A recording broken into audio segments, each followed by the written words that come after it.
Welcome back to Story Deep Dive with Dana and Rachel. We are back with our first discussion around this month's pick.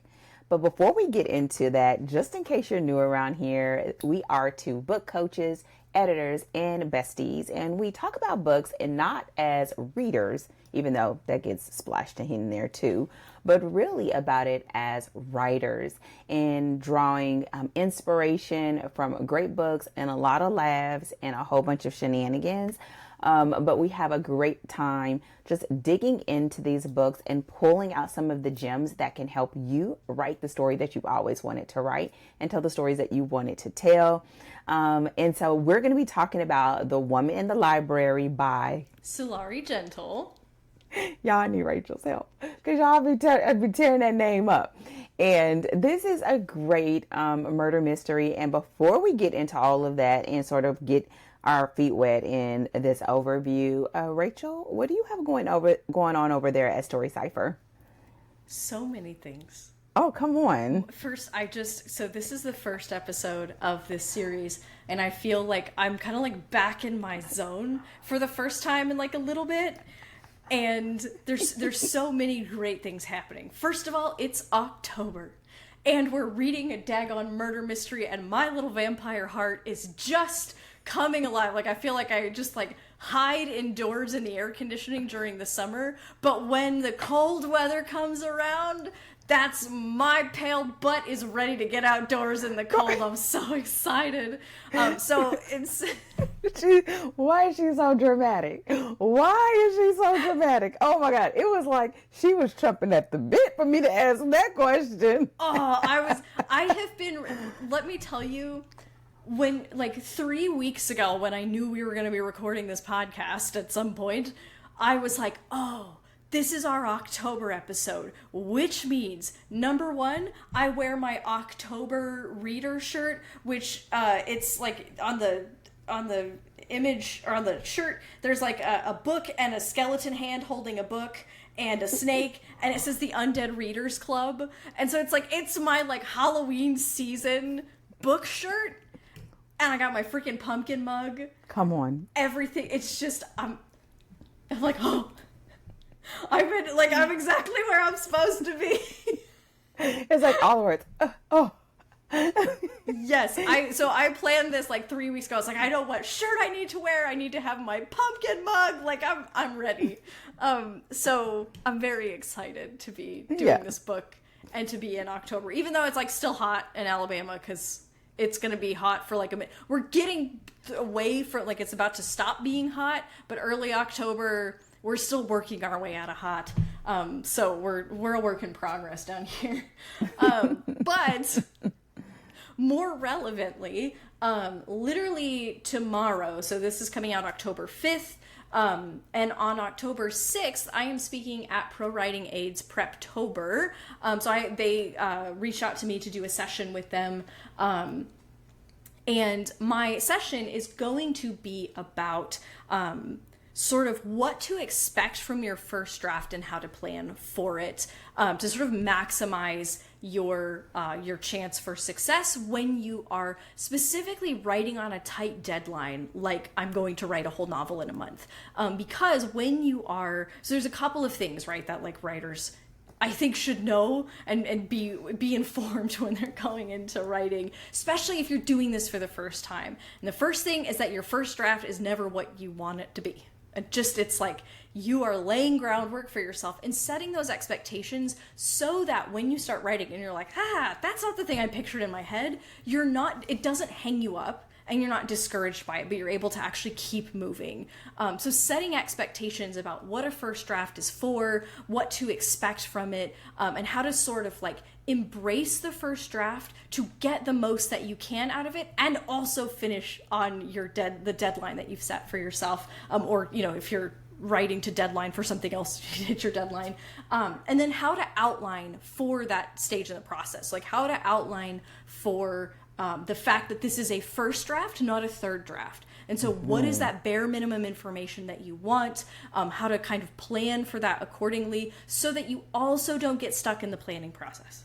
Because I work with a lot of wonderful perfectionists who are like, I gotta know everything, right? And I'm like, no, you won't know everything. You will know a bunch more after your first draft. And that's very uncomfortable, but it is a fact. And just really helping to kind of lay out those expectations and help set people up for success if they want to write a novel in a month and understand what kind of planning they can do to enable themselves without putting so much pressure on the planning that they have to know the whole thing. So that's what my whole session is going to kind of center on. It's quite wonderful. It pairs really well with your session about the plot accordion, which I just thought was so fabulous. It does. It really does. You were listening. I was like, oh my God, those pair so well together. We're on just surprised. Like a telepathic wavelength. Come on. What about you? What you got going on over there? Yeah, listen, every time we record these, you know how it goes. It's the fact of thinking, okay, what do I want to talk about? But let me tell you, coming up this week, I think one of these days, y'all don't know which days, one of these days, I'm going to the Quilt Festival, the International Quilt Festival in Houston. Let me tell you something, just in case you did not know, I'm a quilter. And across my hall, literally, I have a whole quilting studio. I love to quilt. I go over and quilt 10 or 15 minutes a day or so. Piecing together. I remember when my son was younger, he used to say, so let me get this right. You buy fabric, you cut it all up just to sew it back together. Yes, that's exactly what you got it. Isn't it great? Baby, he could not wrap his head around that for the life of him. But you know what? They know it's my happy place. So I've gone like many years. It's a huge deal. People come from all around the world. I remember last year I met someone from Australia. Like they come in and people do trips to come here because you get this whole experience with like hundreds of classes. And then they have the whole like floor of the George R. Brown Center, which is one of our huge convention centers here in Houston, that is full of every sort of vendor, sewing machine manufacturers, long arm machine that you can see and use, and you get to use them in the classrooms. Like it's such a wonderful, like hands-on, tactile sort of experience. I am taking classes to do hand sewing because I am going to work on a quilt where I sew the whole thing by hand, which is insane. I think, who is she? Because if you would have told me this when I first started, I would have been lies you tell. Okay, lies you tell. And I found this lady, and I'm taking 2 of her classes. She was like, you're in both the classes. I sure am. I'm in both the classes. Give me both of my kits, and I'm going to be right there. I'm dedicated. Listen, I found that when I am super busy, like now, and I'm writing around the clock, every time I'm not with a client or reviewing a manuscript, I am writing, that doing something with my hands and sort of relaxing my brain is just such a great way to still be creative. And it helps me to think and process. And it's just so much fun. So I usually say that I go there with it's a lot of older people. I'm usually one of the very younger ones. And listen, my daughter's always hanging said out this with is my crowd out there somewhere. Okay, your people. She always used to call it my old lady hobby. And it is, but let me tell you, who be in there front and center? I don't care. So I'm looking forward to it. And it makes me kind of piggyback on something else that has really been coming up for me here lately, of just like, as writers and as editors, like how much time we spend at our desk at a computer, and how important it is to get up, move your body, move around, find something that you love. And I think finding another creative outlet is so helpful, because there's something about once your mind relaxes and you sort of stop focusing on a problem or a plot that you're working on, that it will become so clear. Yeah. And so I used to keep a notebook by me. Now I just record it as a memo into my phone, or I can just listen to an audiobook and sew. And it's just something that just makes life really well-rounded. So whether it's a hobby, or I like to walk, we walk daily, or you like to run or do exercise or whatever, finding some outlets, because we can spend an entire lifetime sitting in these chairs, and it's not a good look, right? Yeah. And so that's going to be listen, I'm going to be living my best life. Do you hear me? Good. Well, okay, there's just like a couple thoughts on this. Number one, I am so glad for you, because I know that you have been hauling butt over there to get, I mean, the back-to-back deadlines with the writing. You're already a busy lady. Like, there's never a time that I've, like, known you and you've not been, like, you know, had 50 different things going on. And then there are these moments in time where, like, all of a sudden there's 50 more things going on all at once. That it just comes out of nowhere, but I know it's not, but it feels like it. Yes, and like all of a sudden, like you and I will be, you know, meeting every week or, you know, talking on Marco Polo, and then all of a sudden, like, and just things are just like normal as far as I can tell, and then all of a sudden, you're like, I have 50 deadlines right now. And it's like, you know, and then it's like, I'm just occasionally texting like, are you okay? And you're like, yeah, I'm just busy. Like, you know, and it's like, but it just like all of a sudden it just like comes upon you. So for you to be able, because that's where you've been for like weeks now, for you to be able to like go to the Quilt Festival and like, and just let go, like let some of that stuff just kind of go. And especially to go to the Quilt Festival, because it's not like, because you've traveled this year for coaching stuff, for more informational stuff, where your brain is like, yes, you're away from your desk, but you're getting like crammed more stuff in your brain. And for this to be able to be, I'm leaving everything behind for a little bit, and I'm going to enjoy this craft, this hobby, this thing that I do with my hands, and to just like be able to embrace that for a little bit, like, and to just let everything else be. I am very, very excited for you, because I know you've been just haul and tail over there.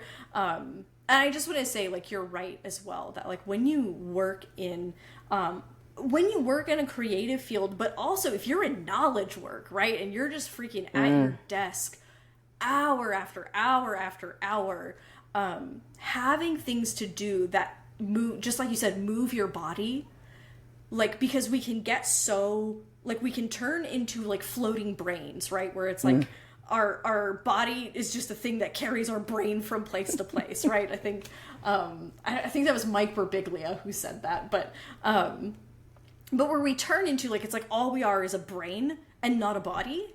And engaging our like physically engaging our bodies and things to like keep us fresh and like to make us feel a little more human, and not just like a brain that's working all the time, is really, really important. And getting away from your desk and looking at trees, taking a walk, touching grass, as the kids say, you know, just I'm glad, you know, I've known for as long as I've known you, right, you've had those things in your life, and it has, you know, helped me to prioritize those things as well, to be like, oh, right, like, maybe don't sit at your desk for like all the 12 hours of your day.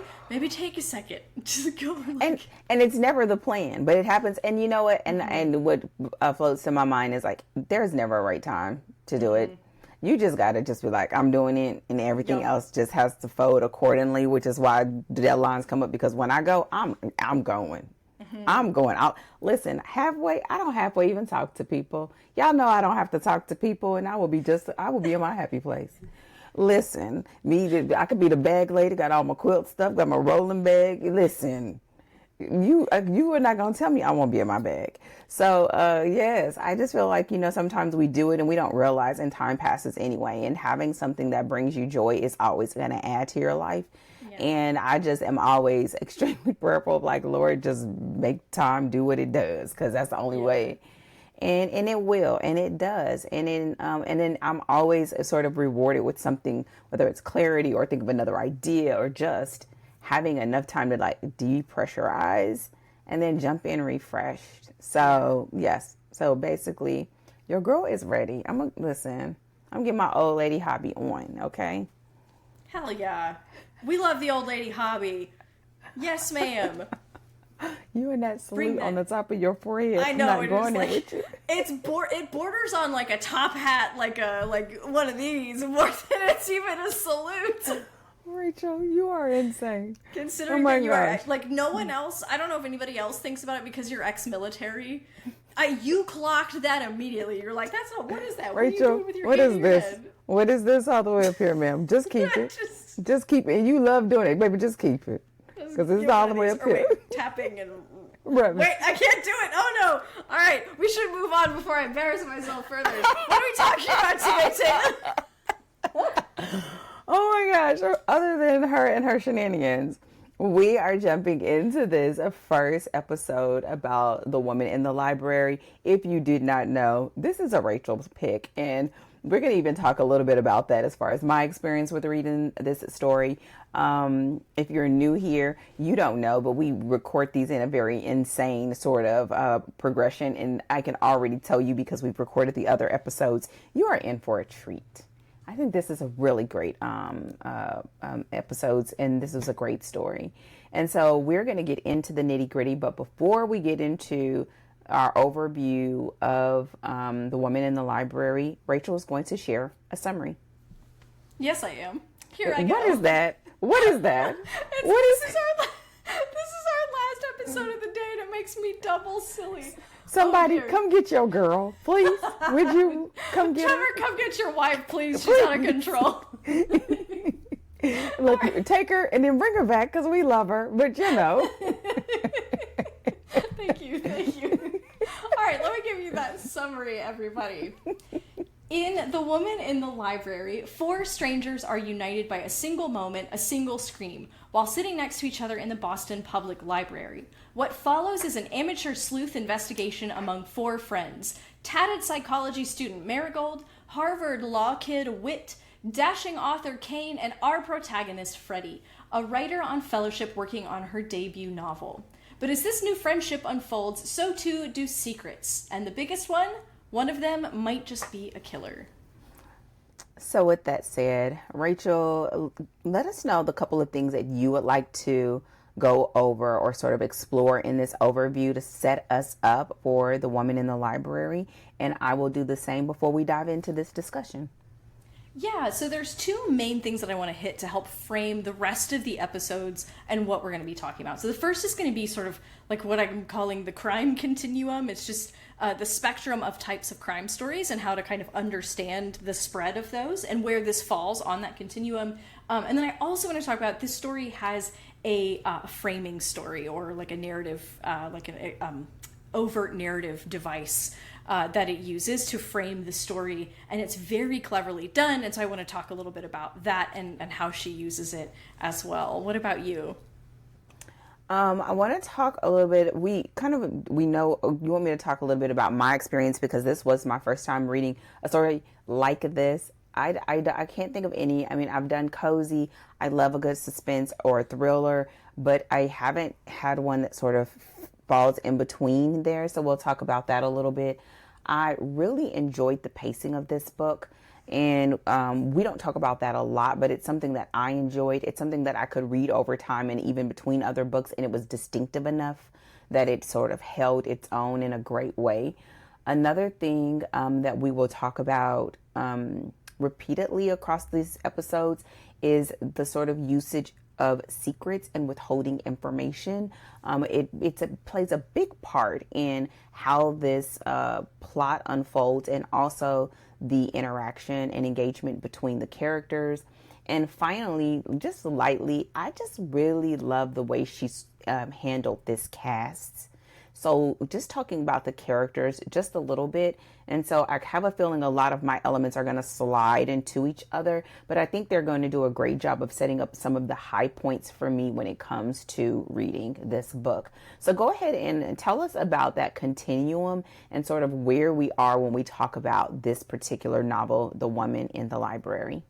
Yes, and that's actually really nice, because I think it'll like pair perfectly with you sort of talking about your experience of this type of story for the first time. So when I think about crime stories as a whole, or even almost more broadly mysteries, although mystery can encompass quite a lot more than just crime. When I think about crime stories as a whole, I think about them as sort of existing on this continuum. If you're listening to this podcast, I apologize, because I'm gesturing with my hands, so I'll do my best to sort of explain. Like a touchdown. Yeah, right. Yes, so you've got one hand on each side, right? You think of it as a spectrum or a continuum. And on the far left side, well, at least my left, Jeez. So, on the far side, you have a crime story, like what I think of as like a straight crime story. So we're thinking about The Whistleblower, which we read on this podcast. We're thinking about Michael Connelly. We are thinking about, oh gosh, I just lost his name. Oh Lord. Well, we're thinking about Stieg Larsson with the girl with the dragon tattoo. And I'm blanking on one of the other big players. At any rate, but these are, right, we're thinking about, crime stories that they center usually on a murder, and you have a protagonist, more often than not a protagonist in some sort of law, like, connected profession. So they're a journalist, they're a lawyer, they're a police officer, they're detective, that kind of thing. And they tend to be grittier. They tend to deal more with the fallout of murder. So they can be graphic. They're not always graphic, but they will deal with sort of the emotional fallout, the societal fallout that centers on murder. So they're heavier stories. Even though they're still very much about chasing down a criminal and who did it and why did they do it, they will tend to get into the grittier details of that particular, of what that all means and what it looks like. And again, like the emotional impacts and the societal impacts. So that's crime sort of on your far left side. On the far opposite side, you have a cozy mystery. And a cozy mystery is much lighter touch. A lot of times still features a murder, but it's not gruesome. And we're not thinking too hard about the fact that someone lost their life. We're really looking for the puzzle, and we are just focused on really the fun of the investigation. And they tend to be, a lot of times they can be a little bit more comedic. You're more likely to have your amateur sleuth because they have that kind of level of removal from the crime. Again, as we're looking at like the gritty details of the crime.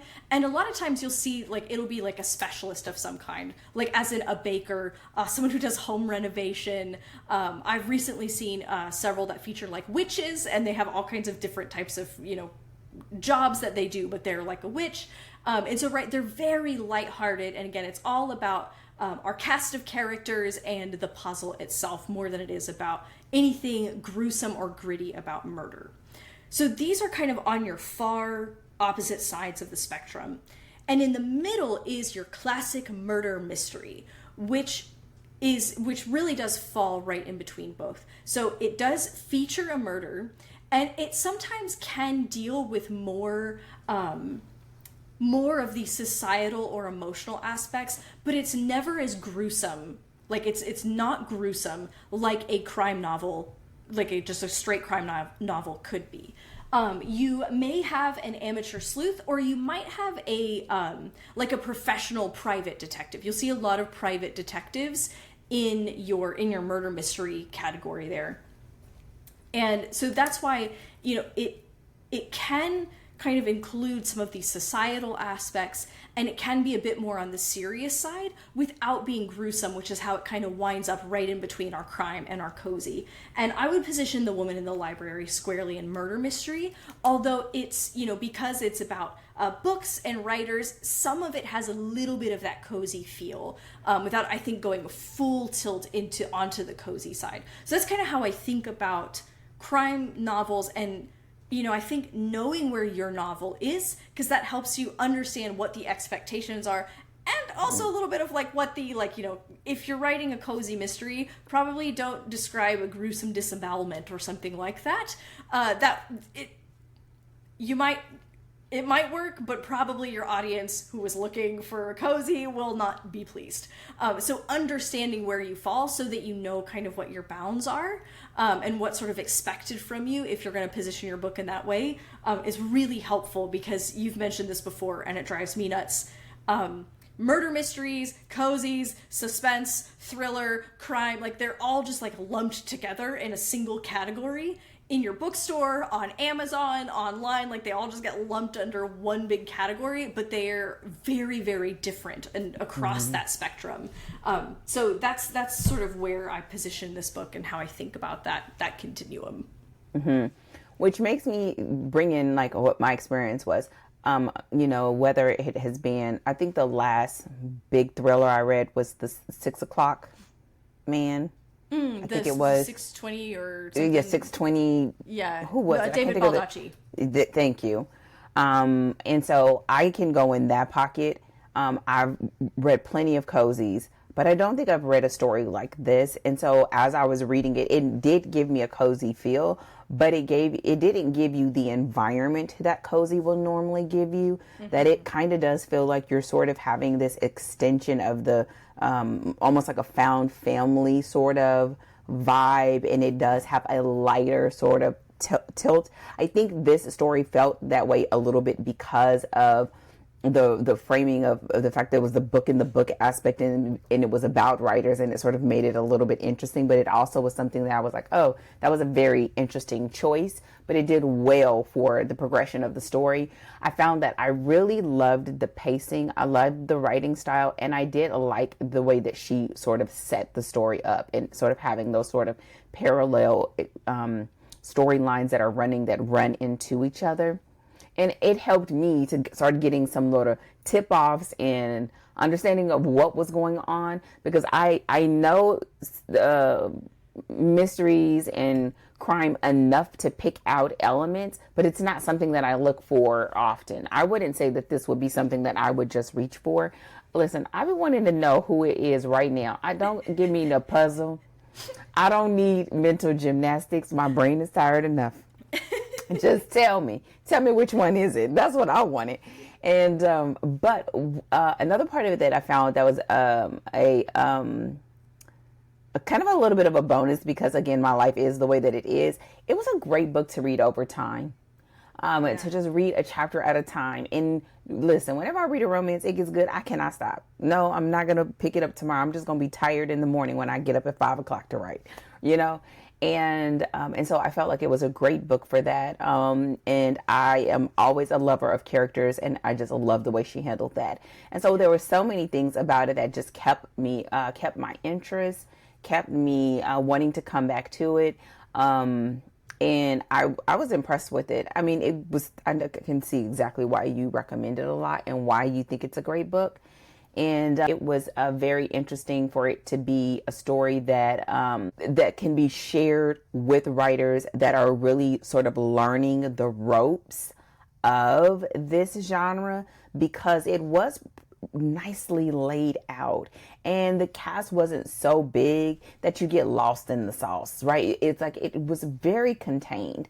And so to look at this story against the others, I thought was just a great sort of combination for us to sort of come towards the end of this year. And again, I enjoyed it. And so, yeah, I think I've said it 50 times. I enjoyed the story. It was a great pick. And I think there was something about, I feel like sometimes in cozy, you lean somewhat into the rom-com funny side. Yes. But here, because of the way she handled the characters and the revelation of details, it sort of was folded into it. So it wasn't like, oh, we got another body, or, we got another clue. What are we going to do about this? Or whatever. Yeah. It wasn't any of that. It was just all almost this seamless sort of experience. And I really want to go back and look and see what reviews said about it, because I always am fascinated once I finish a story, especially since I was already committed to reading it. But yeah, I really enjoyed it, and I would definitely do it again. And I think it was a great demonstration of looking at some of those other creative elements that you may want to play with or that you're curious about in a fun packaging.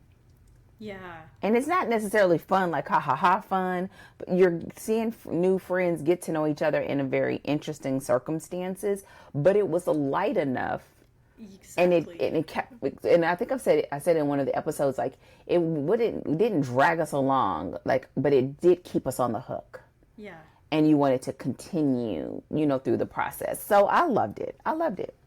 Good. Well, and I think, like, it's a really good example of, just to your point, how to fold in information without, like, it being like, then it's like one of those old, like, noir movies of, like, he steps out into the camera and he starts monologuing while everything freezes behind him, and he's like, well, she seemed like a pretty interesting dame, but then I had some more questions that I had to ask, and I had to talk to her about right, and it's like, without it being quite so, like, almost like clunky in that way. Yes. But where it's very, like, it feels so natural, and that's a part of, this is a great one for the art of the misdirect, for that reason. So when, like, one of the best ways to keep that mystery and to still be fully fair play with your readers is to sneak the information in when they don't know they're getting a clue,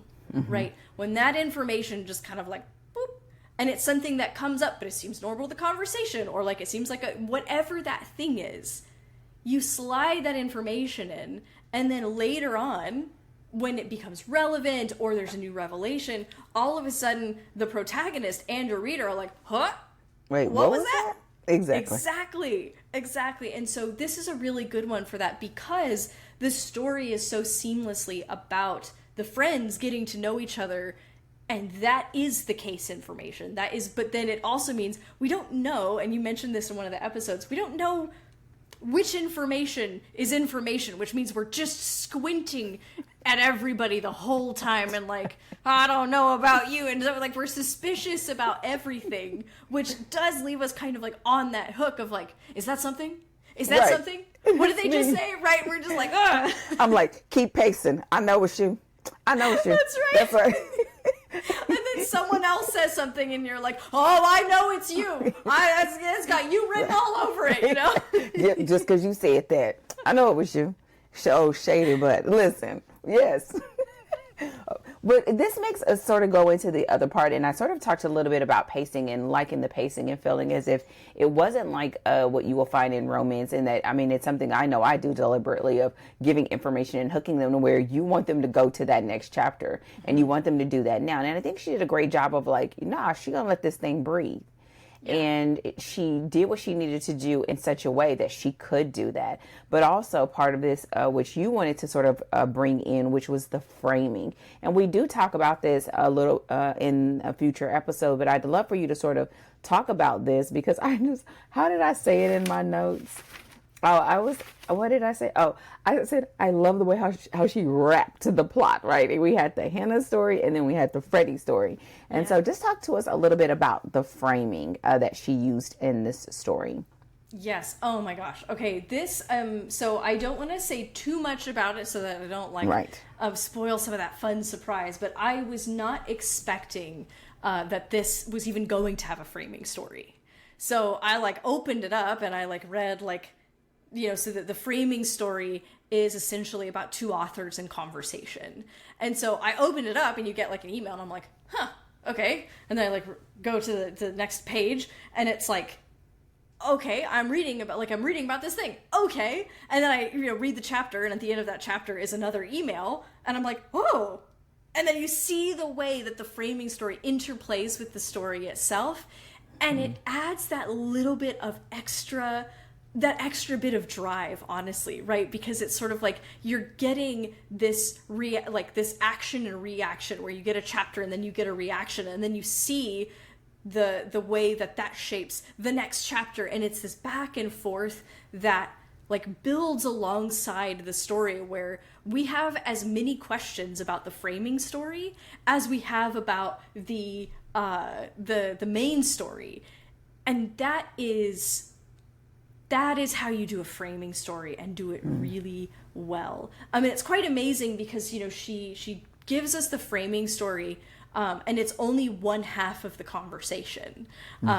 and the story itself is almost like the other half of that conversation. And it's really, you know, the restraint to do that, to say, I am going to give only one half of this conversation and let the story speak for the other half of the conversation. Trusting, you know, and this of course went through extensive revision and talks with an editor to make sure that it worked, but that requires a measure of precision and specificity to say, I'm going to leave a certain amount unsaid and use these conversational bookends to give you that information. It gives it way more drive than if we had both parties talking and then the story and then, you know, and I think that's one of those things that you probably only kind of figure out by, you know, she may have drafts of Hannah's side of the conversation, and then they decided, oh, we can pull this out, right? I have no idea. But this is, I don't see framing stories super often. I mean, they're not uncommon, right? We see framing stories in movies and novels all the time. But her real consistency with using this framing device and, you know, really holding herself accountable to every single chapter, we are getting something from that framing story, so that it has to rise and fall with the main story, makes it so that they have mutual drive, and it only makes the story that much more engaging and makes us like that much more kind of like intrigued, because now, like I said, we have questions both about the framing story and about the main story. And that's it's one of my favorite things about this book is the use of the framing story. It makes me, and we're not going to go into it, but it does make me think about how, you know, like as a writer, you can think, oh my gosh, I just have this one good story idea. Right? I don't have nothing else. I don't have a book two. I don't have another idea. And how it could be so much pressure to create something so amazing like this. And then what do you do in your next book? Tell a regular story? Yeah. Like, so one day, if I ever get to interview her, that's what I'm gonna have to ask. But yes, I totally agree. I think it made it very interesting. I think the way she rose the stakes in the frame was a really great play. And let me tell you, I was given all the shady eye, you were looking real suspect looks on my end, because it was. And I think, again, it goes back to that pacing. So let's transition just a little bit. It's something that we talk about that is also a very, plays a crucial part in this story, which is how she uses characters and how she uses secrets and withholding information. And we talk about this quite a bit, both in the plot as well as in the characters episode, about how information is sort of divulged and it's sort of folded into their interactions as they're growing as friends. And I think what we'll start seeing in this story is being intentional about how that information is dripped out and how it's delivered. And a lot of it is delivered, like you said earlier, in a way that you don't even realize you're getting it. Yeah. Until it's relevant. And in that moment, it does feel relevant for what it's shown as. Yeah, this sounds like encrypted. I'm sorry. Read the book. And the moment when you hear it, it's like, oh, okay, that's a good piece of information. But then later it's like, oh, that's what that was. Yeah. And I always call them like little Easter eggs. I love when that happens. That will get me every time, because I think it is just always so clever, and it's a way, like a nod to the author. Like, I see you, that you did not come to play. And so we see that like across the story, all the way through as it's sort of unfolding. And the more we get deeper into the story, the more those little half-truths and decisions to not disclose specific details rise to the surface and carry a bigger weight. And it was done in such a tasteful manner, and it was done enveloped in friendship, which makes it feel so a little bit icky, right? Because now you don't trust anybody. Listen, But it was done so well. And I think it's a great way to just keep our attention. Like when you see people doing those card games, like watch the car, or any card, like, you know, follow the car, and all of a sudden they flip it over and it's not it. That's what it felt like. I don't know what that game is, y'all. So if you do know, let your girl. Yes, okay, something. Yeah. Listen, but that's the way it felt. And so I'd love to hear your thoughts on, you know, how that's used here, or at least how we will encounter it in the story, and what makes this, whether it's a special case, a unique case, or just a really great demonstration of it. Yeah, absolutely. So that kind of Easter egg experience is really, I think, when you're doing a crime story, the experience you want to create. Like, that's really what you're aiming for. It's like you're hiding things in plain sight. And especially, again, with crime, you can get away with the nature of the crime, and sometimes like the political hang-ups of, you know, whether you're in journalism, working on the force, what it's like to be a lawyer. You know, you can work some of that, and that can provide some of that drive. But really, you're still providing clues, and you're still giving information. And ideally, when we don't always know that we're getting information, right? But in murder mystery, again, because it's so puzzle centric, that's the experience that readers are looking for. Is the Easter egg experience of like, oh, and you like look back at some other part of the book, and you're like, that's what that was. And it really, I mentioned this in a different episode, but it feels like a dopamine hit almost, like where it's like you just made a connection. It basically is, because you've made a new connection. And so what you're looking to do, and what this story does, is pace that out. And you kind of got to say, okay, what's the first layer of information for Act 1? What is the next layer of that information? Whether it's the same information or new information. And you're like peeling back. So as it's almost like when you do your Act 1, 2, 3, and 4, each act you're peeling back a deeper and deeper layer until you get to the bottom of the thing. And this story does it so well, especially because we're framed inside of getting to know new friends. And so what are they going to talk about? Well, first they're going to talk about light stuff, obvious stuff. What do you do? How did you get here? You know, and then as they get to know each other, you get a little bit more of that. And then as they get to know each other, you get a little bit more, and you're like, oh, why didn't you mention that? Feels like that should have come up sooner. But then it's like, well, maybe it shouldn't have, because we were still kind of strangers, right? And then you don't know what to your point. It's sowing mistrust, and you're like, I don't know what to think. I know.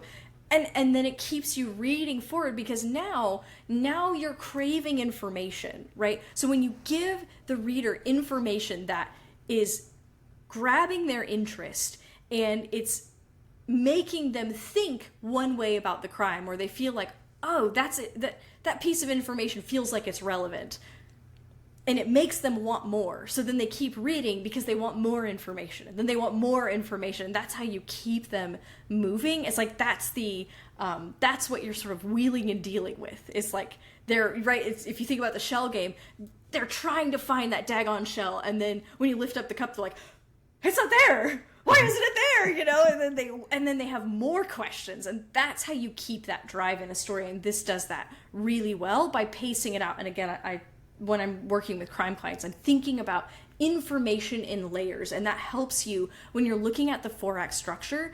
It can help you determine what information belongs in which act. What order does my investigation, or like what information does that information, what order does that information need to get revealed in according to what act we're in? And that's how I'll sort of like frame that for crime writers, especially because that's really the primary way that we're working our stakes, minus if we have the threat getting closer, more bodies, or anything like that as well. This reminds me of a concept, y'all, I may be totally attributing it to the wrong person. This is what happens when you've been around for a really long time and your brain is tired because you've been podcasting all day. So just go ahead and extend grace to your girl. But I believe it's James Bell Scott, where he talks about like broad squeeze spill, right? Of like, as you're moving through those acts, it is very broad. And the reason why it is acceptable here is because the relationship is new. right? And the murder that sort of kicks this all off is what incites this new relationship. Yep. And it sort of, the more that we get in, it sort of squeezes in, and that means you get deeper, but you also get more and more specific, as in you come in and then it spills you into the next act. And then now you have a new set of circumstances in which now we're playing at. And the broad is still broad when we spill into that next act, but it's not as broad as it was because the circumstances as well as the dynamic of those relationships have changed. Yeah. And so using that and sort of, allowing your mind, because they sort of start circling some of the similar or same scenarios, but the more that you start pulling in, knowing them better, and then getting more specific about the details of those moments, the more they take on a different shape. And it goes from, oh yeah, you're so cool, to I'm gonna keep one eye on you and one eye on the door. Okay. Yep. Okay. Yep. So I think that is so amazing. And we also see that in a sense of this sort of just shows us clearly of how we then get to engage the characters, because all of this is happening while they're getting to know each other and we're getting to know them. And because it's first person present tense, she is getting to know them. And it makes for this thing of like, she's accepting the information and you're accepting the information. But as you go along more and more, you're like, I don't know. And she even says a couple of times, like, I don't know if it's just because as a writer, I view it like this, or that I should be a little bit, but I'm going to go with. And I love those little like mini like check-ins of like, this looks suspicious. And maybe if I wasn't X, Y, and Z or away from home, feeling this dude, blah, blah, blah, I would respond differently. But because of that, this is what I'm going with. And so with that said, like when we're thinking about the characters here and as we move forward, are there any elements or things that you think is kind of rises to the top? I know we talk about them a lot here, but I think when you consider the fact that we've talked about the continuum, we sort of talk about like where the story falls. And I think the more that you're in this middle ground over to cozy, it leans a lot more towards the interpersonal relationships and relationships in general versus leaning more into the details of the crime, the details of the scene, and all of that. And so I feel like the characters are sort of carrying this on this sort of floating carpet, if you will, of the murder mystery. So are there any things that you like to say about those characters that we sort of are going to like expand upon over the next couple of episodes? Or more than what we said? I don't want to say, like, I don't want to go too much on this topic because, I mean, you literally can't talk about this story without talking about the characters because they are the center of the plot. Which one of you did it, right? So you're sort of like, it's impossible to talk about the plot without talking about the characters, and, well, it's impossible to do the characters episode without talking about the characters, so we talk about the characters a lot. But one of the things that I would be considering, so if you've already read the book or just if you're reading it for the first time and getting ready for the plot episode or whatever, if you're just reading it for the first time, right, again, just enjoy the ride. Just enjoy the experience and come back around and then, you can noodle on stuff. But one of the things I think to kind of look at is like the spread of the characters, of like how they are contrasts to one another. Mm-hmm. And this is a good thing to do, when you're writing characters, this is to kind of try to figure out like the spread so that they're not all clustered or being very samey. And so looking at, we have a spread of age, we have a spread of like discipline. So we've got, our Harvard law student, we have our psych student, we have an established author, and we have a new author. Mm-hmm. And so now we kind of get this different, like, and social status too. I think that made a difference as well. Yeah, exactly, right. So you're like looking at, okay, we have characters who we'll say come from different disciplines. And then we have characters who, have different social status. We have an author who had a hit, and we have someone who comes from a wealthy family. And again, we have a new author who got a prestigious fellowship but hasn't written a book yet and is on the line for a stunning debut because, having won this fellowship, it's sort of like, we expect great things from you, right? And there's like that pressure on it.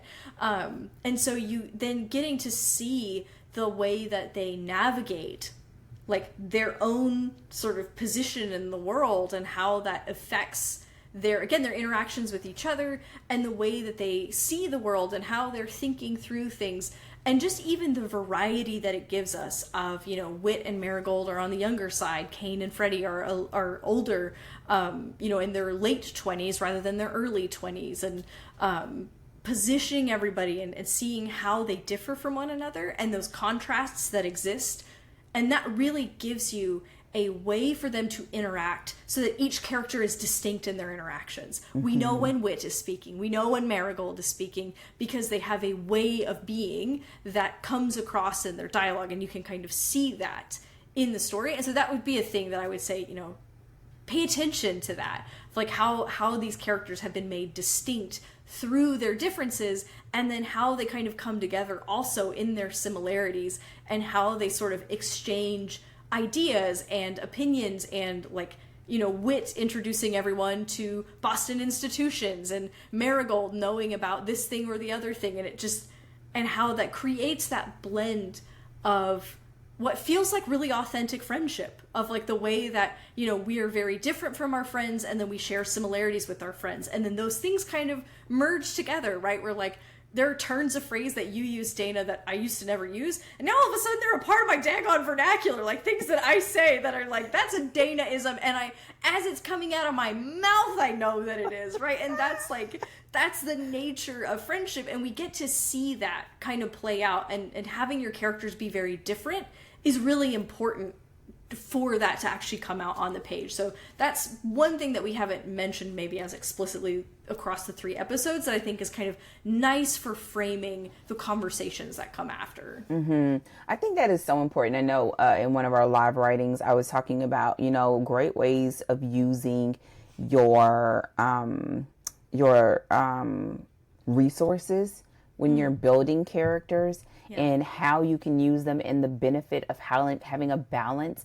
Like a lot of times people look at archetypes thinking like, I just need to have them, and not taking time to think about why you want to have them, and why having that sort of balance or dynamic between the characters helps you to look at the same issue or conflict from a different perspective. So having that also allows you to explore that, whether it's that theme or it's that core issue, using that particular character's lens that's built upon them being from that specific disposition. And it does such a great job, especially if you're in something like romance, or you're in a story where it's where you sort of have a very foundational, like a core theme that you're aiming to hit at, and you can sort of hit that theme from all these different angles, so you get a whole feel for it. And that comes from how you build your character and how you build your cast. And she did such a great job with that. So with that said, as we get ready to sort of come towards the end of this overview and we prepare to sort of dive into this story, I'm going to ask you if there's anything else you would like to touch on, but I will say to everyone that's listening or watching, what's up? Hey girl, hey. How you doing? Right. You've already been here an hour. But if you haven't done so already, you have time to grab the book. As always, our books are usually available in multiple formats, give or take. We try our best to pick books that are easily accessible. We learned the hard way after the whistleblower. Oh my gosh. We'll never make that mistake again. I apologize. Ever. I'd like to apologize to my friends, to my family, to the viewers and the listeners. I just am so sorry. We learned the hard way that one time, and I was like, okay, we'll do that better next time. And it's like in the bees in the back, okay? Yes, we are not going to do that again, okay? But you have time to grab it and read it. As always, the episodes that we have, we aim to not give away spoilers, especially for this. So we're having to talk around this in generalities, but I believe that you're going to come away with some really concrete information. And I think you're going to be armed with some great information when you go back for that second or third read of this book. I would say, though, if you can, read the book first, because then having the I think you'll get a lot from it just hearing us talk about it as normal. But if you read that book and then have this discussion, you have hooks to hang the information on. And that just makes it so much better, I believe, especially for this type of book where there's a lot of things that we can't disclose without giving away the story. So we still have a very engaging conversation, but we just can't talk about a lot of specifics on this one for that reason. And so with that said, before we bounce, is there anything else that you would like to highlight about this story? Or anything? We covered everything else. And I can say, too, the book is not super long. It's like a 10-hour audiobook. The book itself is like 325. Nope, it's about 250 pages or so. So it's super, like, it's, not a long one. So there's, you can read it pretty quickly. And it's like, it's a light read. Like, it doesn't feel dense. It doesn't feel like you're, like, digging through it. And it's very, like, it's just very, very straightforward, and it's just a nice read. So, we talk a lot about this book over the next 3 weeks, but we have a lot of great conversations, so highly recommend it, and there's a lot to look forward to for our plot, characters, and takeaway episodes. Awesome. So with that said, y'all, this is October. If you are new around here, don't forget to go back and look at some of our previous episodes because your girls have been rolling and doing their daggone thing. Okay. And we will keep going. We have 3 more episodes where we cover the plot, the characters, as well as our final editor's takes. So stick around for us over the next few weeks as we work our way through this book. You can visit us online at storydeepdive.com. Don't forget to leave a review. Anywhere where you may listen to us, you can leave questions or comments on our website. That'll take you over to where the episodes are. And we would love recommendations because we are, at the time of this recording, preparing our 2026 reading list. So if you have something that you want to read, y'all, because y'all know your girl gonna bring the chandeliers swinging. I'm already bracing myself. Rachel can take the heat. So what did I just say about summer and hiding where the air conditioning is? I'm not listening to none of that. And so we're preparing our part 2026 reads. And I would say in closing that this is a great way to balance some of our previous reads, some of our previous Rachel picks. I think we are showing like the balance between our reading selections, especially when we talk about what's coming up next month as we close out the year. And I think this is a great addition, especially if you're someone that knows that you want to write this kind of story, but you're not quite sure what sub-niche.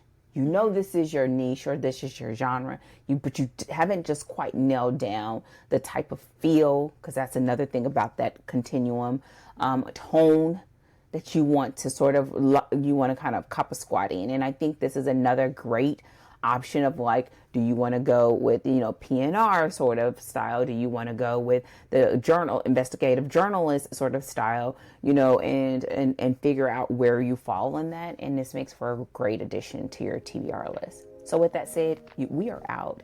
Thank you so much for joining us. We'll see you in the next episode. And as always, take care and happy writing. Goodbye.